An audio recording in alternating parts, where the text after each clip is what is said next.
Libercast presenta Más Negocios, una producción de Libertópolis. Un programa dirigido a todo emprendedor que tiene bajo su responsabilidad las decisiones diarias que afectarán su vida y la de su empresa. Para los empresarios que ahorita van a su casa y mañana llegan a la oficina. Conozca junto a María Dolores Arias, Jorge Jacobs y sus invitados especiales las herramientas más útiles para emprender, mantenerse y alcanzar el éxito en su industria. Estamos en Más Negocios y estamos arrancando con el programa. Gracias por estar con nosotros. Ya estamos en Más Negocios y está con nosotros nuestra invitada, Alicia Aradilla. Ella tiene formación académica como licenciada en Sociología, tiene varios másters, también ha sido profesora en diferentes escuelas, autora de varios libros y ha dado cursos en varios temas, especialmente en el tema de neuroliderazgo, de inteligencia emocional, tiene certificaciones en todos estos temas y es profesora titular de programación neurolingüística de Mens Venilia, la Escuela de Coaching y PNL. Pues bienvenida al programa, muchas gracias por haber aceptado esta invitación, Alicia. Bien hallada, gracias por vuestra invitación, es muy buena manera de entrar en el país. Y qué bueno que tienes tiempo para estar con nosotros. Y me gustaría que empezáramos hablando, Alicia, acerca de las palabras. ¿Por qué la programación neurolingüística es tan importante en nuestra vida y también en los negocios? ¿Cuál es ese poder que tienen las palabras? ¿Nosotros le damos poder? ¿Realmente tienen poder? ¿O en qué consiste ese poder? Somos las palabras que escuchamos, sobre todo las que escuchamos de pequeños, con la intención de formarnos como personas a través de nuestros educadores, nuestros padres, a través del colegio. Somos las palabras que escuchamos, somos las palabras que decimos, porque ello nos permite relacionarnos con el mundo, pero sobre todo somos las palabras que permitimos que habiten en nosotros. Y conectado con el mundo de las empresas, ahora hay una cita muy cotidiana en Europa, no sé si aquí también, que dice que las empresas son personas, que el valor más importante de una empresa, en sociología diríamos es el capital social, son las personas. Si las empresas son personas y las personas somos palabras, es una fórmula matemática muy clara, ¿no? Somos las palabras que permitimos que nos habiten, es decir, las que se quedan en nosotros como creencias, lo que es una verdad para nosotros, porque ellas nos configuran internamente de manera consciente y de manera subconsciente, y ahí es donde entra la neurolingüística, y porque a través de este diseño interno nosotros nos relacionamos con el mundo externo. De hecho, el lenguaje es la gran diferencia que tenemos como especie humana, la complejidad del lenguaje oral. Somos capaces de tener esta complejidad del lenguaje y somos los únicos como especie. Y las palabras son nuestros puentes, son nuestros muros. Por un lado te dicen, debes leer mucho, lee mucho para tener un vocabulario más amplio, lo que implica que vas a tener un mayor repertorio para poder expresar tus ideas. Por otro lado, leo otros artículos, sobre todo en el idioma inglés, que es tan preciso, tan conciso, y dice, bueno, el éxito de Steve Jobs de sus presentaciones era que usaba palabras de niños de primaria, y su lenguaje era sencillo, era directo, y era la forma de hacer ideas complicadas, complejas, convertirlas en una forma sencilla. ¿Se riñe lo uno con lo otro? ¿Se complementan? ¿Cómo lidiar o cómo compaginar estas dos visiones? No se riñen para nada, tiene una lógica absoluta. En España decimos, tú realmente puedes saber que sabes de algo cuando se lo podrías explicar a tu abuela, que en cierta manera es lo que hacía Steve Jobs. Cuando tú coges algo muy complejo y lo llevas a un lenguaje de niño, lo estás llevando a un lenguaje de máximo socialización secundaria. Es decir, de 0 a 7 nos improntamos de lo más importante, de 7 a 12 es la socialización secundaria. Si él utilizaba este lenguaje, lo que conseguía es que su discurso se quedara subconscientemente improntado en ti como si fueras un niño. Y eso es una manera de improntarlo mucho más fuerte. De hecho, él ya sabía lo que hacía. Y la precisión del lenguaje, claro, todas las teorías, todas las disciplinas, les encanta tener su propio lenguaje como una distinción. Y sociología también, nos encanta tener nuestro propio lenguaje sofisticado. La medicina quizás es el ejemplo más cotidiano y la jurisprudencia, ¿no?, de un lenguaje propio y de un lenguaje que te pueda separar de unos y unir a otros, ¿no? En sociología lo llamaríamos códigos de lenguaje restringidos, que eso es lo que te hace que tú sientas que formas parte de un grupo y otras personas no pueden formar parte de ti porque no tienen el lenguaje. Hay una cita muy interesante que dice: los límites de tu mundo están en los límites de tu vocabulario. En un sentido de contenido, a más contenido leas, más vocabulario vas a tener, más amplías tu mundo, eso sería la parte consciente, absolutamente de acuerdo. Aquí la gracia está en las palabras que te habitan, de todas esas que lees, porque ese es tu mundo subconsciente. Y esos son los hilos invisibles que manejan tu comportamiento, tu identidad, tus relaciones interpersonales, la calidad de tus interrelaciones. Entonces es muy interesante que tú tengas mucho contenido, un cesto muy grande con muchas palabras, pero a la vez lo más interesante para mí es que tengas conciencia de qué palabras te están habitando. ¿Cómo permitimos o cómo damos este proceso de permitir que habiten esas palabras? ¿Cómo les damos ese permiso? Es un acto de voluntad a medias.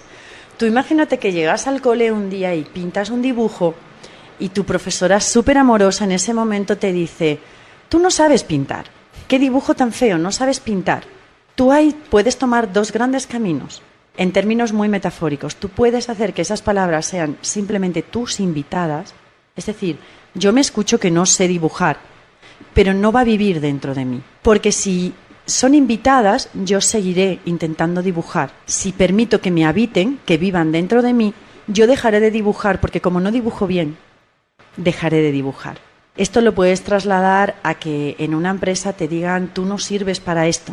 Y eso se llama rigidez funcional o flexibilidad funcional. Siempre has hecho algo y como siempre has hecho ese algo, te consideran que no puedes tener capacidad para hacer otras cosas. Y llegó una nueva palabra en el mundo del management, que era la reinvención profesional, ¿no? Me estoy reinventando. Que en realidad las personas cuando dicen eso lo que están haciendo es conectando con otras capacidades, porque quizás le dijeron: tú sirves para esto, o esto lo haces muy bien y lo otro no. Se reinventan las personas que todas esas palabras las tienen como invitadas. Una palabra invitada para mí, si me permites la metáfora, es: si tú ahora me dices: ¡oh, qué mal hablas!, yo la tomaré como una invitada. La trataré muy bien como anfitriona a esa frase, pero también a esa frase le diré: mira, eres mi invitada, vas a estar unos días en mi casa, en mi vida, pero un día vas a marchar porque eres una invitada. Ahora, si tú me dices: no hablas bien, y yo permito que me habite, permito que viva dentro de mí, a la siguiente entrevista diré que no puedo ir, diré que estoy muy cansada, diré que no me gusta hacer entrevistas en la radio, haré todo un discurso oficial que sustente ese discurso subconsciente que en realidad es: yo he permitido que habite en mí, no sabes hablar. Por eso las mamás tendemos... ¿Quién insulta a un bebé? ¿Quién puede decir palabras feas a un bebé? Es muy difícil. ¿Por qué? Porque subconscientemente sabemos que lo estamos formando con nuestras palabras. Y por eso las mamás intentamos, yo soy mamá en este caso, ¿no? Claro. Decir palabras empoderadoras. Por eso un líder consciente tiene un tipo de discurso con su equipo. ¿Cómo no inventar la realidad? O sea, por ejemplo, no hablas bien. O, por un lado, yo tomo una palabra como invitada. ¿En qué momento la contrasto con la realidad? ¿Cuándo sé que realmente lo que me están diciendo tiene sentido y debo hacer algo al respecto? O simplemente la tomo, como muchas veces decimos, de quien viene. Claro. Que va más cargada de emocionalidad, va más cargada de, tal vez de resentimiento, va cargada de otras cosas, pero no tienen que ver conmigo. ¿Cómo hago esta diferenciación para no engancharme en la actitud de yo estoy bien y los demás no importa? Lo que digan los demás no importa, o la realidad no importa, más que lo que digan los demás, la realidad no importa. La línea sociológica que a mí más me gusta, la sociología como tantas otras disciplinas, tiene diferentes líneas. En un extremo estaría la línea biológica, que dice que nuestro comportamiento social viene determinado por nuestra biología. Eso sería un extremo de corriente teórica. El otro extremo de corriente teórica, que es la que a mí me gusta y en la que yo investigo, dice que la realidad la crea la palabra. Okay. La palabra crea la realidad.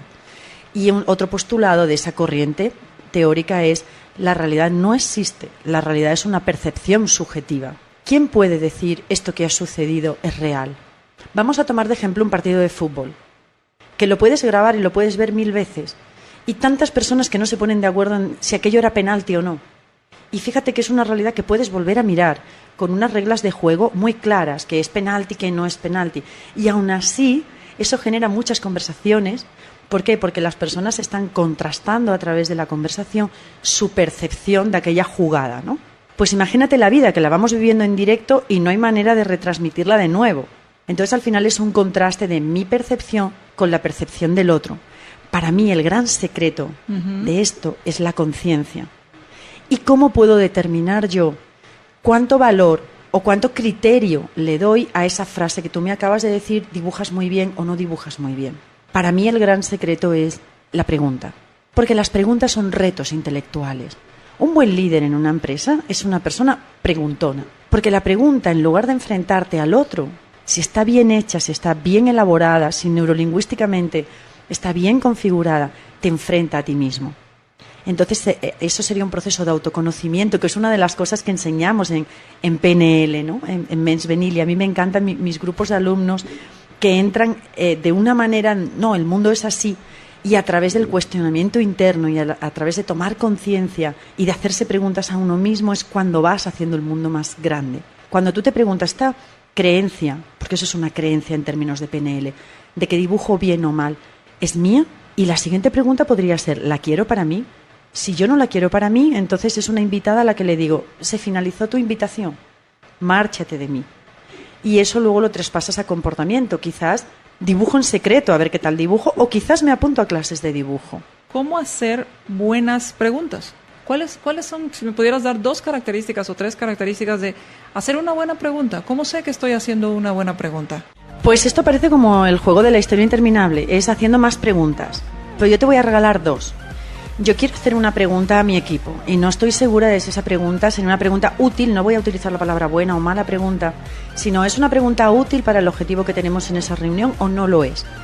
Para mí uno de los caminos es hacerte 2 preguntas. ¿Desde dónde emocionalmente hago esa pregunta?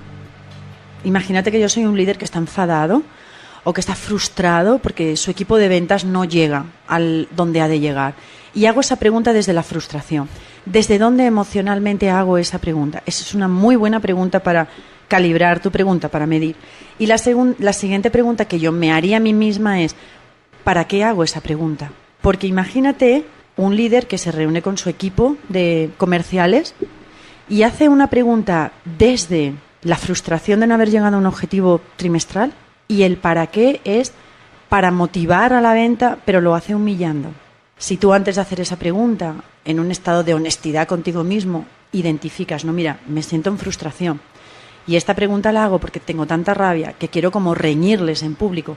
Vale que la intención positiva, es decir, lo que yo quiero conseguir es que se motiven, pero el mejor camino de la motivación es desde la frustración, pasando por la humillación o por el reprendimiento público en un grupo de adultos, en un ambiente profesional.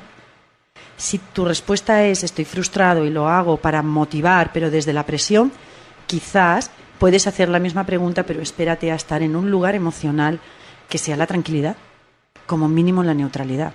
Y la pregunta, en términos de contenido, podría ser la misma. O sea, lo que dices de boca para afuera podría ser lo mismo. O sea, las palabras que utilizo podrían ser las mismas. Pero mira qué fuente tan diferente, ¿no? Pero la tonalidad, la intención o el tono, la incluso emoción, también. Claro, es que tú hablarás muy diferente si hablas desde frustración que si hablas desde tranquilidad. Pero ahí está la autoconciencia, ahí está el autoconocimiento y el tener conciencia de uno mismo.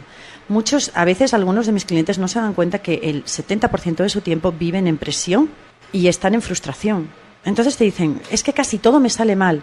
Claro, es una emoción aflictiva. Es complicado que desde una emoción aflictiva tú consigas tus objetivos, tú vivas la vida con una sensación de felicidad. Es complicado porque es una fuente de emoción aflictiva. Y estas palabras a la hora de uno expresarlas, de uno transmitirlas y ser autoconsciente, ¿cómo lograr que se vuelva un hábito? Se puede volver un hábito porque esto me da la impresión, Alicia, que es como aprender a manejar. Exacto. Y entonces estoy consciente del sonido del vehículo, del motor, en qué momento tengo que apretar. De 3 espejos retrovisores que son demasiados. El cambio de velocidades. ¿Esto se puede volver un hábito? Sí, a base de entrenamiento. Yo sigo diciendo palabras o frases que a veces digo, no es la más útil. Y entonces hago un pequeño gesto de me reprogramo y lo digo de otra manera y cambio la manera de decirlo. Es poner atención en tu lenguaje y cuando te das cuenta, cuando te pillas a ti mismo diciendo algo que encuentras que no es lo más útil, resignificarlo. En términos de PNL se llamaría reencuadrarlo y resignificarlo. A través de la resignificación del pasado. El pasado es una construcción mental. y el pasado histórico es una construcción grupal. Okay. Eso significa que al ser una construcción mental hay capacidad de reencuadre y de resignificación. Por eso la PNL para mí es mi gran enamorada, porque tú puedes reencuadrar y resignificar tu pasado y puedes reencuadrar y resignificar el pasado de una empresa. ¿Cómo lo haces viviendo en sociedad? Porque bueno, al final uno vive en una sociedad y hay sociedades con, no sé si podemos llamarlo así, pero más que la sociedad como tal, sino el grupo de individuos que integran esta sociedad, hay sociedades en las cuales es más proclive a, por ejemplo, al empresariado, a ser empresarios, otras que son más hacia la tragedia, otros que son más festivos, y no sé si sucede lo mismo en España, pero yo he visto que hay podríamos decir un cierto patrón que decimos, bueno, la gente que vive en costa es más alegre, es más relajada que la gente que vive en lugares de montaña. Sí. Es tal vez más conservadora, es un poco... ¿Qué pasa con esto? ¿Cómo la sociedad influye en tu lenguaje? Esto que me acabas de explicar en España también sucede. Los del norte son más secos, son más fríos, los del sur son más fiesteros, son más simpáticos. Se llaman estereotipos. ¿Y para qué utilizamos los estereotipos? Los estereotipos nos sirven cuando no tenemos una opinión propia. Nos sirven para adherirnos al grupo. Necesitamos, como seres humanos, tener sentimiento de adhesión al grupo. Es una necesidad casi, no es biológica, pero casi, de sentir que formamos parte del grupo, y el estereotipo nos permite agregarnos a una conversación a pesar de que no tengamos información, ni siquiera opinión propia. Por eso los estereotipos funcionan tan bien, porque dan voz, digamos, a la ignorancia. Eso por un lado. Luego toma conciencia de si las palabras que estás diciendo son tuyas o no. Cuando he llegado aquí, me ha encantado ver vuestro misión, visión, valores y vuestro eslogan. Porque tú quieres ser muy libre. Por ejemplo, si tú quieres ser muy libre en sociedad, uno de los pocos territorios de libertad social es la palabra. Y no la que dices, porque quizás el discurso no es tuyo, quizás tú estás haciendo de vehículo del discurso de otro, sino la conciencia de cuánto de libres son dentro de ti las palabras que tú dices. Porque si tú eres consciente de que esas palabras es el discurso de otro, estás siendo mucho más libre que si ni siquiera tienes la conciencia. Y si esas palabras las puedes explicar a un niño de 7 u 8 años... Entonces ya vas para matrícula de honor. Hablabas acerca de hacer preguntas, hablabas del liderazgo, hablabas de las empresas y también hablaste de la sociología. ¿Por qué la sociología, las palabras y las empresas se unen? ¿Cómo se unen? Esta pregunta tiene un cierto peligro porque eso se lo preguntas a una persona enamorada de la sociología que ha sido 22 años empresaria. Entonces ahora ya me podría quedar a vivir aquí. ¿Por qué sociología y por qué un empresario debería saber algo sobre sociología o leer sobre sociología? Porque las empresas es una de las manifestaciones de nuestra sociedad y la economía es una de las manifestaciones de nuestra sociedad. Creo que la mejor manera de explicártelo es poniéndote un ejemplo concreto. En España dirijo un club de lectura que empresarios y ejecutivos leen sociología para aplicarlo al mundo de la empresa. Nos reunimos una vez al mes, leen un textito corto y luego en formato de club de lectura hacemos una dialéctica sobre ello. En una sesión les preparé 2 lecturas complementarias. Por un lado, el Manifiesto Comunista, que es un clásico de sociología, de antropología, de filosofía. Y por otro lado, leyeron una lectura de Ruth Benhoven, que es el sociólogo por excelencia de la felicidad y además es un sociólogo vivo, contemporáneo. Porque tú imagínate, si tomamos los postulados de Marx, que decía que el mundo de la empresa es tan poderosa que crea el orden social, Marx decía, el mundo de la empresa es tan poderoso que el orden económico crea el orden social. Él lo hacía desde el punto de vista de tenemos que dar caña a las empresas y que no sean tan poderosas. Pero tú imagínate una empresa con un nivel alto de conciencia, enfocada a la felicidad y que se pudiera convertir en crear el orden social. Entonces, las empresas que queremos ser empresas felices, empresas conscientes, no solamente estamos dando conciencia y felicidad a las 8 horas laborales de sus trabajadores, sino que a través de la empresa podemos crear un nuevo orden social. A mí, en ese sentido, los postulados de Marx me encantan. Porque dándole ese enfoque. Reencuadre, eso claro. Es un reencuadre. Porque entonces no solamente serán felices las 15 personas que trabajan en mi empresa o las 150 o las 1500. Puedo tener una influencia sobre la sociedad y crear un orden social feliz. La empresa es una manifestación preciosa de la sociedad. La empresa es muy compleja. Es un sistema muy complejo y es un sistema también muy hermoso. Tú puedes aprender a ser feliz en la empresa y luego llevártelo a tu casa. Puede ser la empresa que te enseñe a tener una comunicación asertiva y luego tener una comunicación asertiva con tus hijos adolescentes. Por favor, que levante la mano alguien que no quiere tener una buena comunicación con sus hijos en la etapa adolescente. Pues imagínate que eso te lo enseña la empresa. Claro, la empresa puede no solo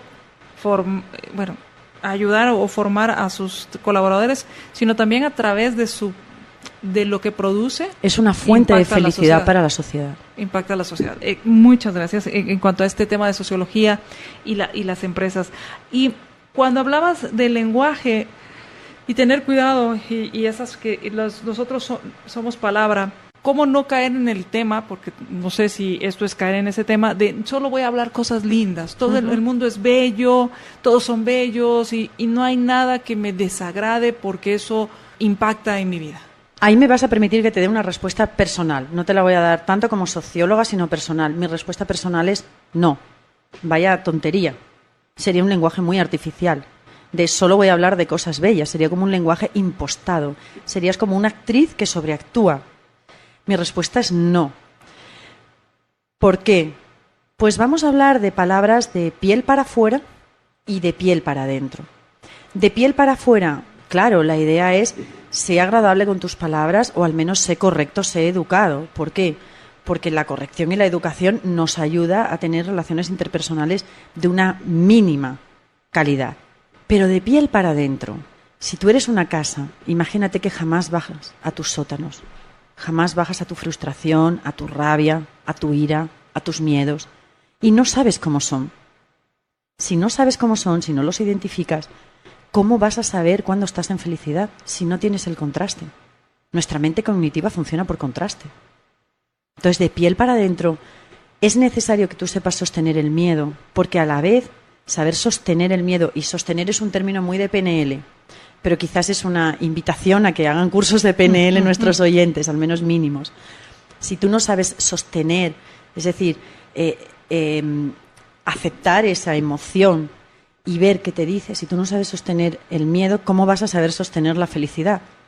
A mí, por ejemplo, personalmente me da mucha pena cuando alguna persona me habla de felicidad en términos de compensación y dice, ay, es que ahora me está yendo tan bien en la vida que a ver qué me va a venir después.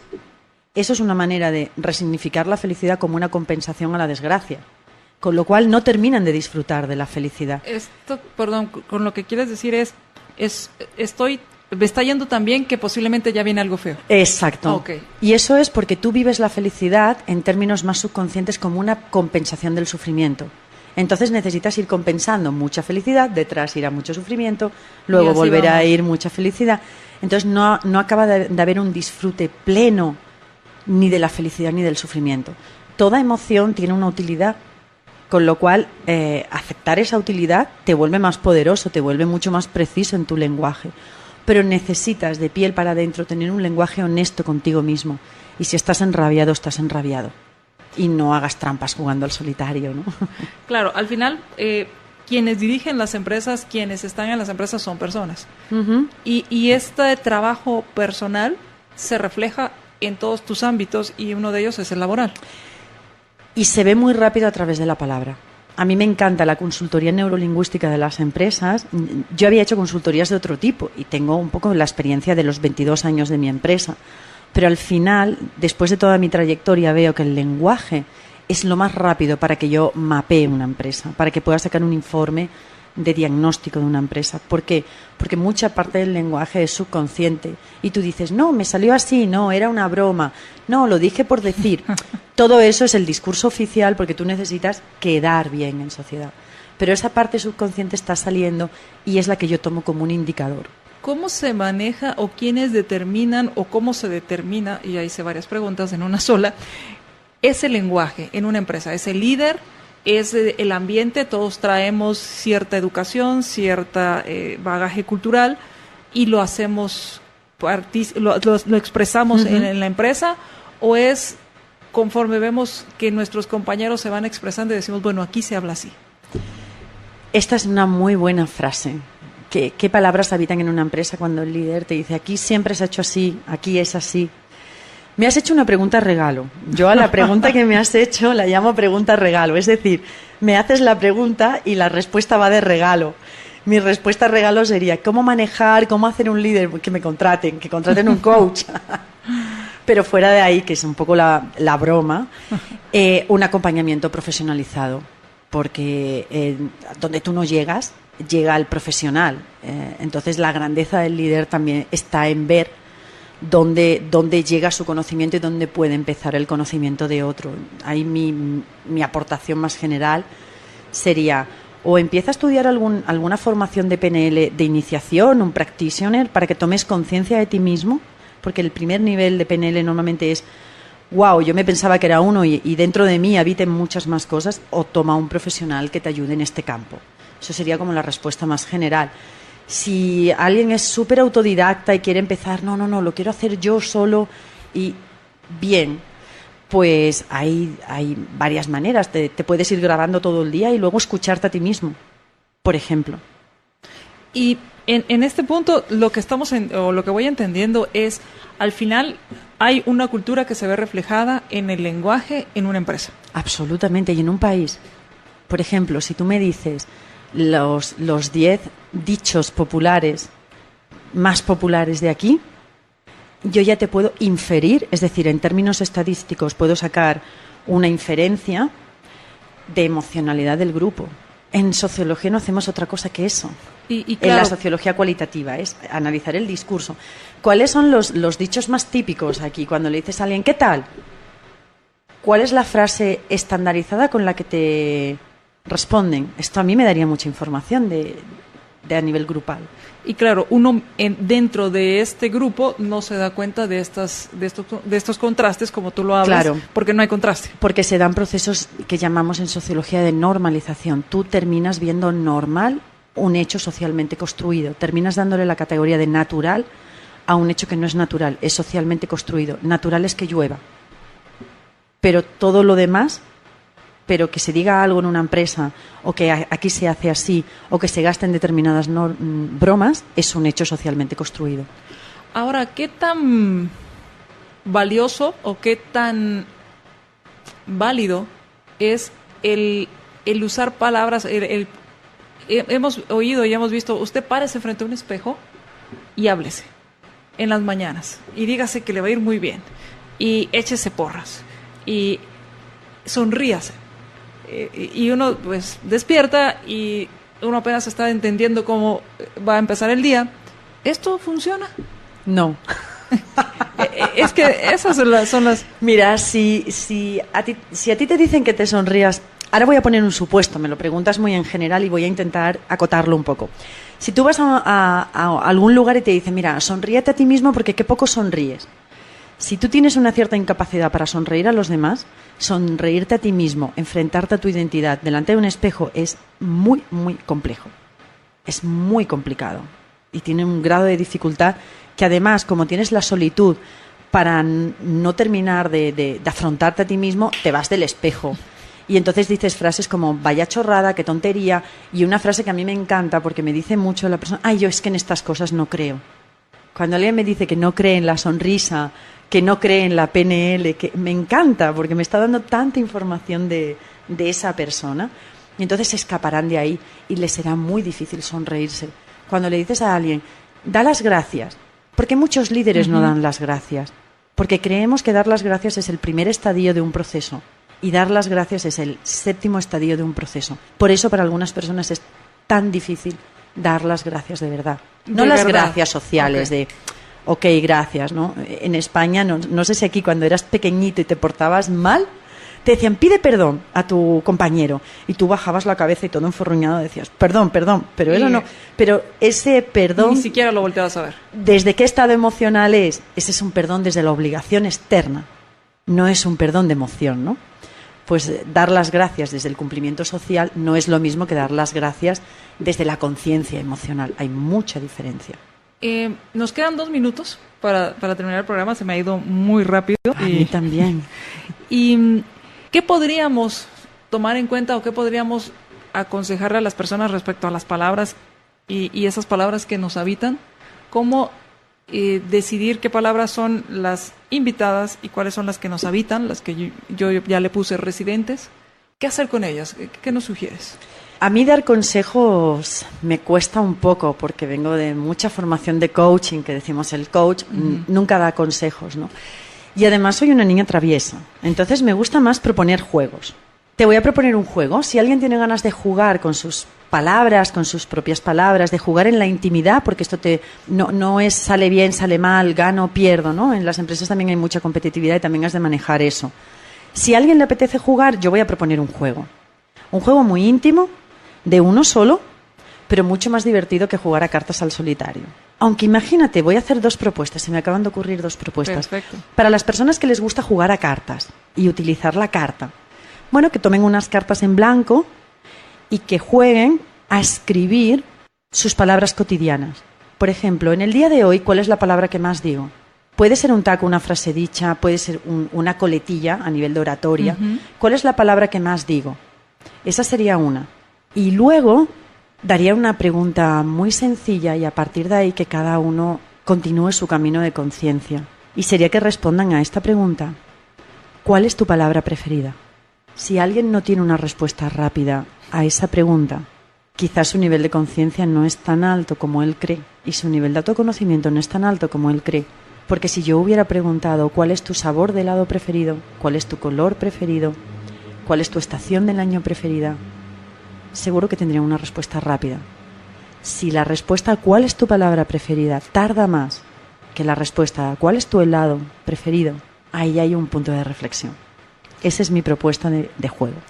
Excelente, pues entonces quedan estos 2 juegos para quienes quieran tomar ¿Jugar? el reto y jugar y quieran aprender de ellos mismos. Muchas gracias a ustedes, Roy, muchas gracias por habernos dado la oportunidad de platicar con Alicia. Mientras nos volvemos a escuchar, sea feliz, sin excusas. Lidercast presentó Más Negocios. Recuerden que si quieren conocer más de nuestros programas, seguirnos en las diferentes redes sociales, o si quieren ver nuestros programas y conocer a nuestros conductores e invitados, pueden ingresar en www.libertopolis.com. Recuerda suscribirte y dejarnos 5 estrellas para que continuemos trabajando en producir más podcasts de tu interés. Libertópolis, ideas con valor.